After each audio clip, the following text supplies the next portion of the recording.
Hello friends, நம்ம இப்போ என்ன பார்க்க போகிறோன்னா சைக்காலஜி லாஸ்ட் டைம் ரிவிஷன் நம்ம எப்படி பண்ணணும், என்ன பண்ணணும் அப்படின்றத நான் உங்களுக்கு சொல்ல போகிறேன். இப்போது சைக்காலஜியில் 25 கொஷின்ஸ் இருக்குது. அதில் சைக்காலஜி மட்டும் கேட்பாங்கன்னா அப்படி இல்லை. சைக்காலஜியில் தமிழ் ஒரு 5 கொஷின் இருக்கும், தென் மேக்ஸ் ஒரு 5 கொஷின் இருக்கும், சைக்காலஜிலேருந்து ஒரு 15 கொஷின் கேட்டிருப்பாங்க. இது எல்லாம் சேர்த்தது தான் சைக்காலஜி பி பார்ட். ஓகேங்களா? சைக்காலஜியை பொறுத்த வரைக்கும் இதில் பிசிக்கு ரொம்ப டஃப்பான கொஷின் கேட்பாங்கன்னெல்லாம் இல்லை. எளிமையாக ஈஸியாக புரிஞ்சுக்கிற அளவுக்கு தான் கொஷின் கேட்பாங்க. ஏன்னா 10th லெவலில் எக்ஸாம் தான். ஸோ 10வது படிக்கிறவனுக்கு எந்த மாதிரி கொஷின் எடுக்கணுமோ அந்த மாதிரி தான் கொஷின் எடுப்பாங்க. இதில் ரொம்ப டீப்பாகவும் இல்லை எஸ்ஐ லெவலுக்கோ அந்த மாதிரிலாம் கொஷின் கேட்க மாட்டாங்க. நம்ம பார்த்த உடனே ஈஸியாக ஆன்சர் பண்ணுற மாதிரி தான் இருக்கும். நம்ம அதை எப்படி ஈஸியாக ஆன்சர் பண்ணணும் அப்படின்றத நம்ம பார்ப்போம். இப்போ நம்ம ஃபஸ்ட் கொஷின் பார்ப்போம். இப்போ இதில் என்ன போட்டிருக்குன்னா, ஏ என்பது எக்ஸ்என் பெருக்கல் எனவும், பி என்பது கூட்டல் எனவும், சி என்பது வகுத்தல் எனவும், டி என்பது கழித்தல் எனவும் கொண்டால் 30B 15A 4D 48C 12 அதோட வேல்யூ என்ன அப்படின்றது தான் இப்போ கொஷினாக கேட்குறாங்க. நீங்கள் எக்ஸாம்பிள் என்ன பண்ணணுன்னா, கொஷின் பேப்பரில் யாரும் பேனாவில் எழுதக்கூடாது, அதில் எதுவும் மார்க் பண்ணக்கூடாதுன்னு சொல்லுவாங்க. பட் நீங்கள் இந்த மாதிரி மார்க் பண்ணிங்கன்னா நீங்கள் ஏன் பண்ணீங்கன்னு கேட்பாங்களே தவிர உங்களை எக்ஸாம் ஹாலை விட்டு வெளியே அனுப்பணும் அப்படின்ற அளவுக்குலாம் ரூல்ஸ் எல்லாம் அங்கே எதுவும் இல்லை. ஸோ உங்களுக்கு ஈஸியாக புரியணுன்னா இந்த மாதிரி அண்டர்லைன் பண்ணிக்கோங்க. இந்த மாதிரி கொஷின்ஸ்க்கு நீங்கள் அண்டர்லைன் பண்ணிக்கணும். நீங்கள் அண்டர்லைன் பண்ணலன்னா உங்களுக்கு இதுக்கான டைம் கொஞ்சம் எக்ஸ்ட்ராவாக எடுக்கும். ஸோ நீங்கள் இந்த மாதிரி அண்டர்லைன் பண்ணி எழுதுகிறது ரொம்ப நல்லது. இப்போ நம்ம அதை சப்ஸ்டியூட் பண்ணுவோம். இப்போது B 30B 15A 4D 48C 12 என்னன்றத கொஷின். இப்போது 30 பிக்கு என்ன போட்டிருக்காங்க, பிக்கு ப்ளஸ் 15க்கு அப்புறம் ஏ போட்டிருக்காங்க, ஏக்கு வந்து பெருக்கல் குறி, அதுக்கப்புறம் 4, அப்புறம் டி இருக்குது, டிக்கு என்ன போட்டிருக்காங்க, டி மைனஸ், டிக்கு அப்புறம் 48 சி போட்டிருக்காங்க, சின்றது டிவைட் பை 12. இதுக்கான வேல்யூ என்ன அப்படின்றத நம்ம கண்டுபிடிக்க போகிறோம். இப்போ என்னென்னா, இப்போ மேக்ஸோட ஃபண்டமெண்டல் மெத்தட் என்னென்னா போர்ட் மாஸ். அந்த போர்ட் மாஸை வச்சு தான் நம்ம இந்த மேக்ஸோட கொஷின்ஸ் வந்து சால்வ் பண்ணணும். அப்படி சப்போஸ் அந்த மெத்தடில் நம்ம போகலன்னா நம்மளுக்கு தப்பான ஆன்சர் வந்துடும். அதை பார்ப்போங்களா? Question mark. இப்போது நம்ம எப்போயுமே போர்ட் மாஸ் தியரம் படி ஃபஸ்ட்டு ப்ராக்கெட்குள்ளே இருக்கிறத பார்க்கணும். இதில் ப்ராக்கெட் இல்லை. ஸோ நம்ம அடுத்த ஸ்டெப்புக்கு போவோம். ஃபஸ்ட்டு வகுத்தில் இருக்கிறத பார்க்கணும். இப்போ இங்கே எதில் வகுத்தில் இருக்குன்னா இங்கே இருக்குது. ஃபஸ்ட்டு அது அந்த வகுத்தில் மட்டும் நம்ம ஃபஸ்ட்டு முடிச்சிடலாம். 12 1 12 12 4 12 48. அதுக்கப்புறம் பெருக்கல்ல இருக்கிறத பார்க்கணும். இப்போது பெருக்கல்ல இங்கே இருக்குது, ஆனால் இதுக்கு முன்னாடி 30 + 15 இருக்குது. ஃபஸ்ட்டு இது ரெண்டும் பண்ணிடக்கூடாது, அது தப்பு. எப்பயுமே பெருக்கலுக்கு தான் அடுத்த இம்பார்ட்டன்ட் தரணும். ஃபஸ்ட்டு அடைப்புக்குறியில் இருக்கிறதுக்கு இம்பார்ட்டன்ட் தரணும், அதுக்கப்புறம் வகுத்தலுக்கு இம்பார்ட்டன்ட் தரணும், அதுக்கப்புறம் பெருக்கலுக்கு இம்பார்ட்டன்ட் தரணும், அதுக்கப்புறம் தான் கூட்டல் கழித்தல் அதெல்லாம் நம்ம பார்க்கணும். ஓகேங்களா? இப்போது இங்கே 15 × 4 அப்படின்னு இருக்குது. 15 × 4 4ன்னு போட்டோன்னா 60 அப்படின்னு வரும். ஓகேங்களா? அப்போது 30 + 60 மைனஸ், இங்கே மைனஸ் இருக்கிறதுனால இந்த மைனஸ், இந்த 4 ஸ்கோருக்கு 8. இப்போ 30யும் 60யும் கூட்டினா 90. 90 - 4 = 86. இதுதான் இதோட ஆன்சர். இந்த மாதிரி கொஷின் எப்பயுமே எளிமையாக தான் கேட்பாங்க. நம்ம எக்ஸாம் ஃபியரில் தான் நம்ம அதை மாற்றி போட்டுருவோம். இந்த கூட்டல் பெருக்கல் கழித்தல் இந்த மாதிரி மாற்றி போடுறதுனால தான் நமக்கு இந்த ஆன்சர் வந்து தப்பாக வந்துடுது. ஓகேங்களா? அதை மட்டும் நம்ம கரெக்டாக கவனமாக பார்த்து ஹேண்டில் பண்ணோன்னா ஈஸியாக ஆன்சர் எடுத்துடலாம். 2வது கொஸ்டினில் என்ன சொல்ல வராங்கன்னா, ஒரு மாதத்தின் முதல் நாள் வெள்ளிக்கிழமை எனில் 22 நாள் கழித்து, அதாவது 23 நாள் கழித்து, அதாவது 23வது நாள் என்ன கிழமை வரும்ன்றதான் இந்த கொஸ்டினோட தீம். இப்போ அவங்க என்ன சொல்லியிருக்காங்க, அந்த மாதத்தோட முதல் நாள் வந்து என்னென்னா வெள்ளி அப்படின்னு சொல்லியிருக்காங்க. ஓகேங்களா? இப்போது மாதத்தோட முதல் நாள் வெள்ளி வருதுன்னா திரும்ப அடுத்த வெள்ளி எப்போ வரும்னா 7 நாள். அது கூட 7 நாள் கூட்டணும்னா அப்போ என்ன ஆன்சர் வருதோ அதுதான் அடுத்த வெள்ளியாக வரும். அப்போது 1 கூட 7 கூட்டணும்னா 8. அந்த மாதத்தோட 8வது நாளில் வெள்ளி வரும். ஓகேங்களா? திரும்பவும் அடுத்த வெள்ளி எப்போ வரும்னா அது கூட ஒரு 7 நாள் கூட்டணும். 7 கூட 8 கூட்டணும்னா 15. 15 அப்போ வெள்ளி வருமா? அது கூட ஒரு 7 கூட்டணும். அது கூட ஒரு 7 கூட்டணும்னா 22 வரும். அப்போ 22ம் வெள்ளி வரும். ஓகேங்களா? இப்போ அதில் கொஷினில் என்ன கேட்டிருக்காங்கன்னா, மாதத்தின் முதல் நாள் வெள்ளி எனில் 25 நாள் கழித்து, அதாவது 22 நாள் கழித்து என்ன வருது, 23ஆம் தேதி என்ன வருது அப்படின்றத கேட்டிருக்காங்க. இப்போ 22 வெள்ளின்றதை நம்ம கண்டுபிடிச்சிட்டோம். அப்போ 23 வந்து சனி. ஓகே, இந்த மாதிரி சிம்பிளாக தான் கொஷின் இருக்கும்.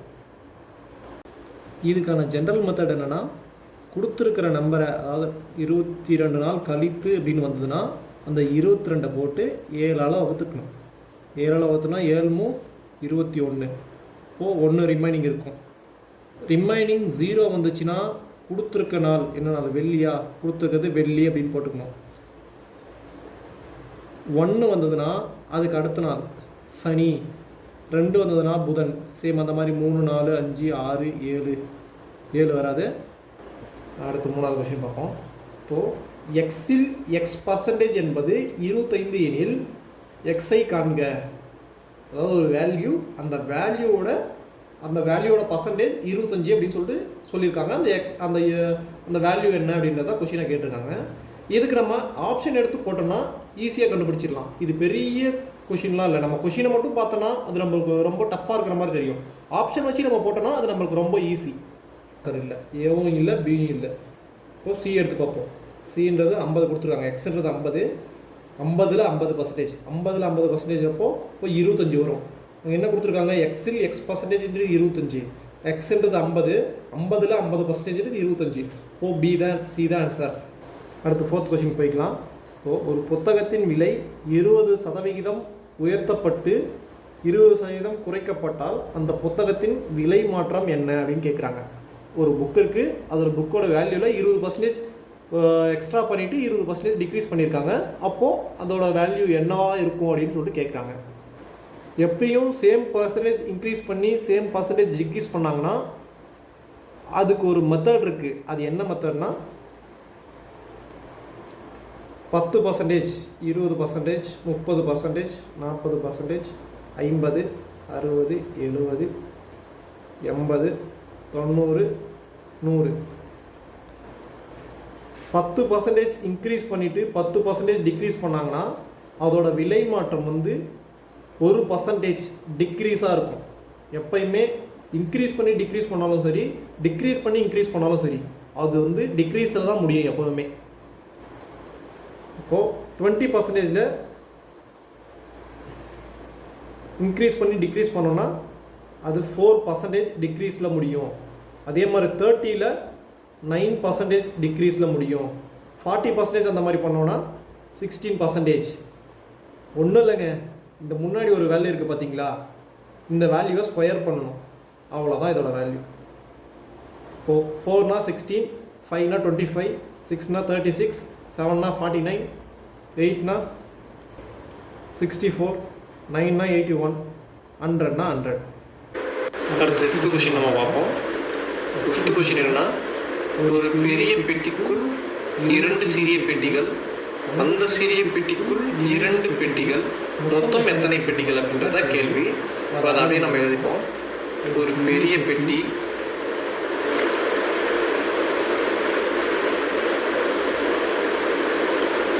ஒரு பெரிய பெட்டி கொடுக்கணும்.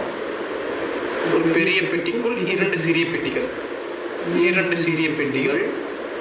ஓகே, ஒரு பெரிய பெட்டி நம்ம எழுதியாச்சு, 2 சிறிய பெட்டிகளும் நம்ம எழுதியாச்சு.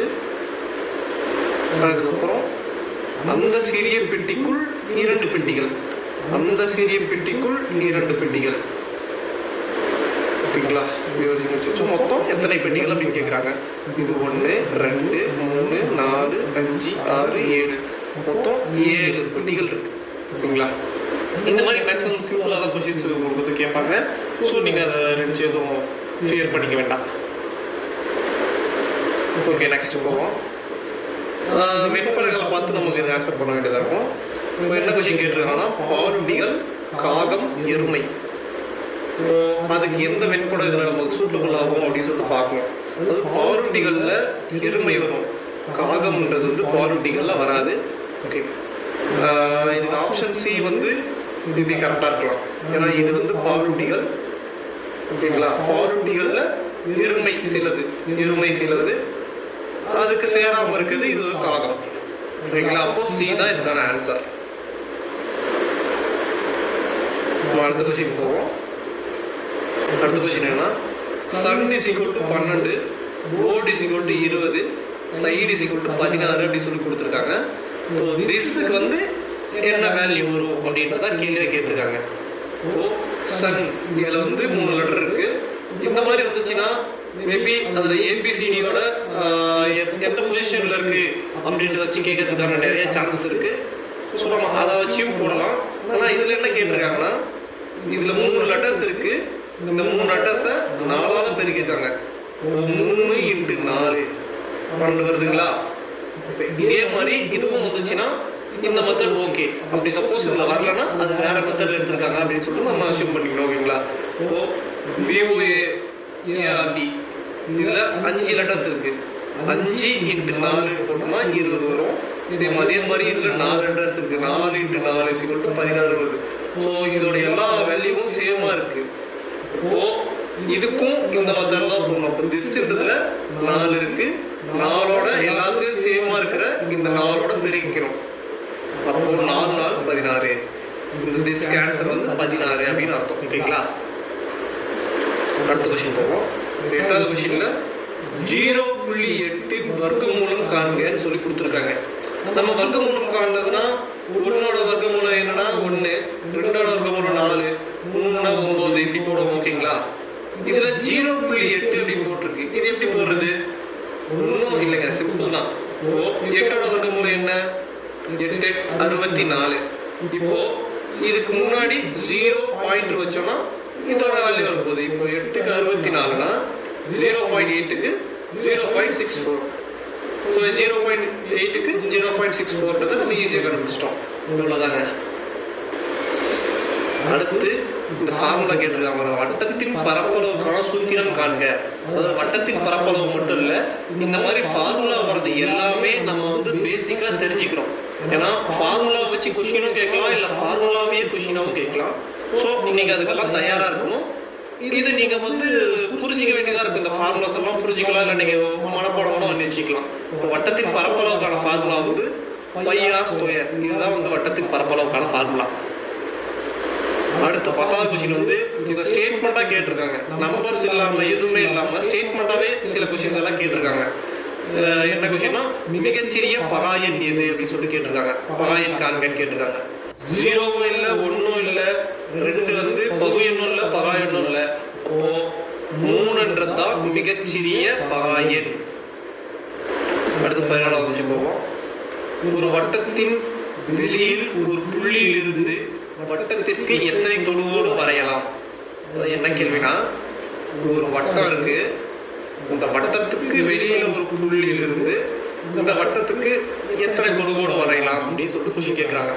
இந்த புள்ளியிலிருந்து இதை தொடுற மாதிரி தொடுகோடுனா அது தொடுற மாதிரி போகணும். 1. அதே இந்த புள்ளியிலிருந்து மேல இங்கிட்டு தொடுற மாதிரி ஒரு புள்ளி. இந்த ஒரு புள்ளியிலிருந்து 2 தொடுகோடு மட்டும் தான் வர முடியும். அதுக்கு மேல நம்ம இதுக்கு நடுவுறலாம் எங்கேயும் போக முடியாது. வட்டத்திற்கு வெளியிலிருந்து ஒரு புள்ளியிலிருந்து வட்டத்திற்கு 2 தொடுகோடுகள் வரையலாம். இதுக்கு ஆன்சர் வந்து 2. ஓகேங்களா, இதே மாதிரி ஒரு வட்டத்தின் மேல் இருக்கிற ஒரு புள்ளியில வந்து எத்தனை தொடுகோடு வர முடியும்னா ஒரே ஒரு தொடுகோடு தான் வர முடியும். வட்டத்திற்கு வெளியேனா 2, வட்டத்தின் மேல்னா 1. புரிஞ்சுதுங்களா? நம்ம அடுத்த கொஸ்டின் போவோம். இப்போ இது வந்து பாக்ஸ் கொஸ்டின்ஸ். நம்ம வந்து இதுல பசில் மாதிரி நம்ம சால்வ் பண்ணணும். இப்போ இங்க கொஸ்டின் மார்க் கொடுத்துருக்காங்க, அதே மாதிரி இங்க என்ன வரணும் அப்படின்றத இங்க அசம்ஷன்ல கொடுத்துருக்காங்க. இதை வச்சு நம்ம இந்த ஆன்சர் நம்ம எடுக்கணும். ஓகேங்களா, இப்போ 2 இருக்கு, இங்க 4 இருக்கு. 2 கூட்டினா 4. அதே மாதிரி இதுக்கு வந்துச்சுன்னா இது நம்ம போட்டுருக்க கரெக்டுன்னு. ஓகே, 2 5 கூட்டினா 7 வரும். ஆனா இங்க 10 போட்டிருக்காங்க. அப்போ அந்த மாதிரி தப்பு. இப்போ 2 பெருக்கணும்னா 4, 2 5 பெருக்கணும்னா 10. அப்போ இந்த 2 பெருக்கணும்னா இந்த ஆன்சர் வந்துடும். இப்போ 7 × 8 = 56. ஆப்ஷன் டி தான் கரெக்டு. ஓகேங்களா? நெக்ஸ்ட் கொஸ்டின் போவோம். A is equal to 26, B is equal to 25, C is equal to 24, F னா எவ்வளோ அப்படின்னு சொல்லி கேட்குறாங்க. இப்போ ஏபிசியில் மொத்தம் 26 லெட்டர்ஸ் இருக்கு. அதில் ஃபர்ஸ்ட் வர்றது ஏ. ஆனால் இப்போ ஆப்போசிட்டாக 26, 25, 24 டிகிரிஸில் போதப்போ பின்னாடி இருந்து எடுத்திருக்காங்க நம்பர்ஸை. அப்போ ஏ, பி, சி, டி, இ, எஃப். ஏக்கு வந்து 26, பி 25, சி 24, டி 23, இ 22. அப்போ எஃப்ன்றது 21. இந்த எஃப்க்கு வந்து ஆன்சர் 21 நம்ம சப்ஸ்டிட்யூட் பண்ணணும். அடுத்த கொஸ்டின் போவோம். பெண்கள் காவல் பணியில் ஈடுபடலாம் என்பது பற்றிய உங்கள் கருத்து அப்படின்னு சொல்லிட்டு கேட்டிருக்காங்க. இந்த மாதிரி கொஸ்டின்ஸ் வந்து இதுக்கு முன்னாடி கேட்டுட்டு இருந்தாங்க. ஆனால் ரீசெண்ட் டைம்ஸ்ல இந்த மாதிரி இப்போ கொஸ்டின்ஸ் எல்லாம் ரொம்ப கம்மியாயிடுச்சு. மேபி வந்தாலும் வரலாம். பெண்கள் காவல்துறை பணியில் ஈடுபடலாம் என்பது உங்கள் கருத்து என்ன? ஓகே, அவங்களும் வரலாம் அப்படின்றதான் நம்மளோட தாட்டா இருக்கும் எப்பவுமே. ஸோ சரியானது அப்படின்றதான் இதுக்கு கரெக்டான ஆன்சர். Next question. இதுல இந்த டபுள் லிஸ்ட் போட்டிருக்காங்க பாத்தீங்களா? இந்த டபுள் லிஸ்ட்னா என்னன்னா சேம் இதே மாதிரி இங்கேயும் இந்த கான்செப்ட் இருக்கு அப்படின்றத இந்த டபுள் லிஸ்ட். ஓகேங்களா? சிங்கிள் லிஸ்ட் போட்டாங்கன்னா இதுக்கும் சம்மந்தம் இருக்கு. டபுள் லிஸ்ட் போட்டாங்கன்னா இதோட பார்ட்டுக்கும் சம்மந்தம் இருக்கு அப்படின்றத டபுள் லிஸ்ட். இப்போ 121க்கும் 12க்கும் என்ன சம்மந்தம் இருக்கு அப்படின்னு சொல்லிட்டு நம்ம பார்க்கணும். 121ன்றது 11ஓட ஸ்கொயர். ஆனா இங்க 12 இருக்கு. இப்போ 11 + 1 12. ஓகேங்களா? இதை வச்சு நம்ம இதை போட்டு பார்ப்போம். இப்போ 36ன்றது 6 ஸ்கொயரோட வேல்யூ. 6 ஸ்கொயர்னா இங்க 11 ஸ்கொயர் + 1 போட்டோம். அந்த மாதிரி இங்க 6 + 1 அப்படின்னு போடுறோம். இதுக்கான ஆன்சர் 7 வரும். ஓகேங்களா? முன்னாடி அந்த மாதிரியே ஸ்டேட்மெண்ட் மட்டும் இருக்கு. வேறுபட்டதை காண்க அப்படின்னு சொல்லிட்டு ஆப்ஷன் ஏல 1 2 3 4 1 2 3 4 கொடுத்துட்டாங்க. இதுல நம்ம என்ன யோசிக்க முடியும்? 1 2 3 4 ஒரு டிஃபரெண்டா இருக்கே அப்படின்னு யோசிப்போம். அப்பதான் நம்மளுக்கு ஒரு ஞாபகம் வரணும். 1 2 3 இது மூணுமே ஒன்னாலையும் தன்னாலையும் மட்டும்தான் வகுப்படும். இந்த 4ன்றது மட்டும்தான் ஒன்னாலையும் வகுப்படும், தன்னாலையும் வகுப்படும், ரெண்டாலையும் வகுப்படும். இப்போ பாருங்க, 1ன்றது ஒன்னால வகுப்படும், தன்னாலனா அந்த நம்பர் தான், அதுவும் ஒன்னால வகுப்படும். 2ன்றது ரெண்டால வகுப்படும், தன்னாலனா அதே நம்பர் அந்த ரெண்டால வகுப்படும். இந்த 3ன்றது ஒன்னால வகுப்படும், தன்னாலனா 3ல வகுப்படும். இந்த 4ன்றது மட்டும் ஒன்னால வகுப்படும், ரெண்டால வகுப்படும், 4ல வகுப்படும். ஸோ இதுல வேறுபட்டதுன்றது இந்த ஆப்ஷன் டி. அடுத்து பகட கணக்கு இருக்கு. என்ன கேட்டிருக்காங்கன்னா 5 எதிர்பக்கம் காண்க அப்படின்னு சொல்லி கேட்டிருக்காங்க. பகடையில இந்த மாதிரி கொஸ்டின் கொடுத்தாவே ஈஸியா நம்ம ஆன்சர் பண்ணிடலாம். ஒன்றும் இல்லைங்க, 2 டைஸ்ல ஒரே மாதிரி இருக்கிற பக்கத்தை நம்ம ஒரு சூஸ் பண்ணிக்கணும். ஒரே மாதிரி இருக்க பக்கம் என்ன பார்ப்போம்? இங்கே 2 இருக்கு, இங்கே 2 இருக்கு, இதை எடுத்துக்கலாங்களா? இந்த டைஸ்ல இருந்து எடுத்துப்போம். இப்போ ஃபர்ஸ்ட் 2 எடுத்துக்கிறோம். 2ல இருந்து கிளாக் வைஸ்ல எடுக்கணும். 2 3 4. அடுத்து இதை எடுத்துப்போம், இந்த டைஸ் எடுத்துப்போம். இதுலயும் 2ன்னு ஒரு டிஃபால்ட்டா எடுத்திருக்கோம். அதுல இருந்து கிளாக் வைஸ்ல எடுக்கணும். ஓகேங்களா? இப்போ 2ல இருந்து 2 4 5. இப்போ இந்த இடத்துலயும் 4 வந்திருக்கு, இந்த இடத்துலயும் வந்திருக்கு. இப்போ 4ன்றது மாறி மாறி வந்திருக்கு. இது ஆப்போசிட்ன்ற மாதிரி வந்திருக்கு. அதாவது இதுக்கு இது ஆப்போசிட், இதுக்கு இது ஆப்போசிட். இப்போ 4ன்றதுக்கு 3 ஆப்போசிட் வந்திருக்கு, 5 ஆப்போசிட் வந்திருக்கு. அப்போ இதை எடுக்கக்கூடாது, இந்த 2 டைஸும் நமக்கு வராது. இப்போ நம்ம அடுத்ததை எடுத்துக்கணும். அடுத்த டைஸ் எடுத்துக்கலாம். இந்த டைஸ் ஃபர்ஸ்ட் எடுப்போமா? 4 பொதுவாக வச்சு எடுத்துப்போம். 4 2 3. அடுத்து இது 4 1 5. இப்போ 4க்கு எதிர்பக்கம், சாரி, இப்போ 5 எதிர்பக்கம் தான் நம்ம கேட்கிறோம். இப்போ 5 எதிர்பக்கம் அப்படின்றது இங்க 3ன்னு தெரியுதா? ஓகேங்களா? ஆனா இப்போ 4 எதிர்பக்கம் என்ன அப்படின்னு கேட்டாங்கன்னா எப்படி போட முடியும்? இங்கே 4க்கு இங்கே 4 இருக்கு, எப்படி போட முடியும்? இப்போ இதுல இல்லாத நம்பர் என்ன? 6ன்ற ஒரு நம்பர் தான் இல்லை. அதுதான் இந்த நாளோட எதிர்பக்கமா இருக்கும். 2 நாள் இருக்குங்களா, இங்க 6 ஒரு இடத்துல கூட வரல பாருங்க. இப்போ 1 எதிர்பக்கம்னா 2, 2 எதிர்பக்கம்னா 1, 3 எதிர்பக்கம் 5, 5 எதிர்பக்கம் 3, இப்போ 4 எதிர்பக்கம் 4ன்னு வராது. அப்போ இல்லாத நம்பர் 6, 6ன்றதா 4 எதிர்பக்கமா இருக்கும். அடுத்த கொஸ்டின் பார்ப்போம். 1 முதல் 100 வரை உள்ள எண்களில் 2 என்ற எண் எத்தனை முறை எழுதப்படும்? நம்ம எழுதி செக் பண்ணிடலாமா? 1 1ல ஸ்டார்ட் பண்றோம். ஃபர்ஸ்ட் 2ன்ற நம்பர் 2 வரும். அடுத்து 12, 20, 21, 22, 23, 24, 25, 26, 27, 28, 29, 32, 42, 52, 62, 72, 82, 92. இதுக்கு மேல 2 வராது. 102 வந்துடும். நம்ம 100 தான் நமக்கு தேவை, அதனால இது தேவைப்படாது. 1, 2, 3, 4, 5, 6 இந்த இடத்துல 2 டைம் வந்திருக்கு. அதை நம்ம கரெக்டாக பார்த்துக்கணும். 7, 8, 9, 10, 11, 12, 13, 14, 15, 16, 17, 18, 19, 20. மொத்தம் 1 to 100க்குள்ள 2ன்ற நம்பர் 20 டைம் வந்திருக்கு. ஆக்சுவலி இது ஈஸியா சொல்லிடலாம். எல்லாரும் டிஃபால்ட்டா 20 அப்படின்னு சொல்லிடலாம். ஆனா சப்போஸ் இந்த 2க்கு பதிலா 1 கேட்டாங்கன்னா அந்த நம்பர் எத்தனை டைம் இருக்குன்னா 21 டைம் இருக்கும். 1 மட்டும் 21 டைம் இருக்கும். மற்ற 2 to 9 வரையும் இருக்கிற நம்பர்ஸ் எல்லாமே 20 டைம் இருக்கும். ஓகேங்களா? இதுதான் டிஃபால்ட்டானது. 1 அப்படின்னு கேட்டாங்கன்னா 21, 2 to 9 அப்படி கேட்டாங்கன்னா 20. இதை மட்டும் அப்படி நீங்க ஞாபகம் வச்சுக்கலாம். பார்த்தாலே சும்மா ஈஸியாக எழுதுற மாதிரி இருக்கும் உங்களுக்கு.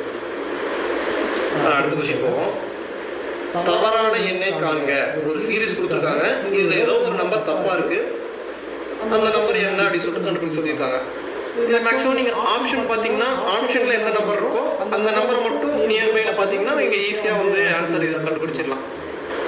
என்னன்னு இப்ப பார்ப்போம். இப்போ 3ல இருந்து 8 ஆயிருக்கு, 8ல இருந்து 15 ஆயிருக்கு. அப்போ ஏதோ ஒரு சின்ன சின்ன நம்பரா தான் இன்க்ரீஸ் ஆயிருக்கு. ஸோ இது வந்து கூட்டியிருக்காங்க அப்படின்றத நம்ம ஈஸியா தெரிஞ்சுக்கலாம். நம்ம கூட்டி பார்ப்போம். 3ல இருந்து 5 கூட்டினா 8, 8ல இருந்து 7 கூட்டினா 15, 15ல இருந்து 9 கூட்டினா 24, 24ல இருந்து 10 கூட்டினா 34 வருது. 34ல இருந்து 14 கூட்டினா 48 வருது. 48ல இருந்து 63னா 15 வருது.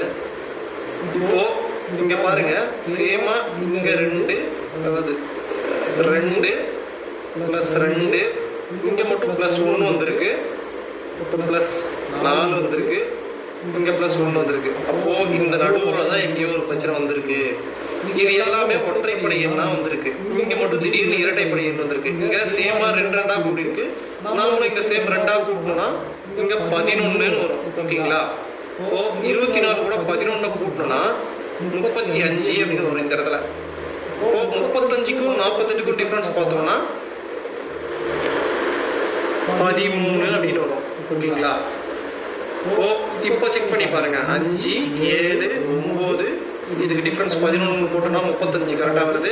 அதுக்கப்புறம் 13, இந்த இடத்துல டிஃபரன்ஸ் 15. இப்போ ஈக்குவலா இருக்கு. அப்போ எந்த இடத்துல மாறி இருக்குன்னா இந்த 34ன்ற இடத்துல 35 வந்துருக்கும். இப்போ தப்பா இருக்கிறது இந்த 34 தான். So answer 34. நம்ம அடுத்த கொஸ்டின் போயிடலாம். வெட்டிக்கிறது வந்திருக்கு. இப்போ ரூபாய் 10,000 பணத்தை 3 வருடங்களுக்கு 20% வட்டியில் கிடைக்கும் லாபம் காண்கன்னு கேட்டிருக்காங்க. இப்போ 10,000 ரூபாய் இருக்கு. அதுல 100%ல 20% எவ்வளோ அப்படின்னு கேட்குறாங்க. இந்த 00க்கு இந்த 00 கேன்சல். 100 × 20 = 200. இவ்வளோதாங்க ஆன்சர். அப்படின்னு முடிச்சிடக்கூடாது. இப்போ நம்ம 1 வருஷத்துக்கு மட்டும்தான் எடுத்துருக்கோம்.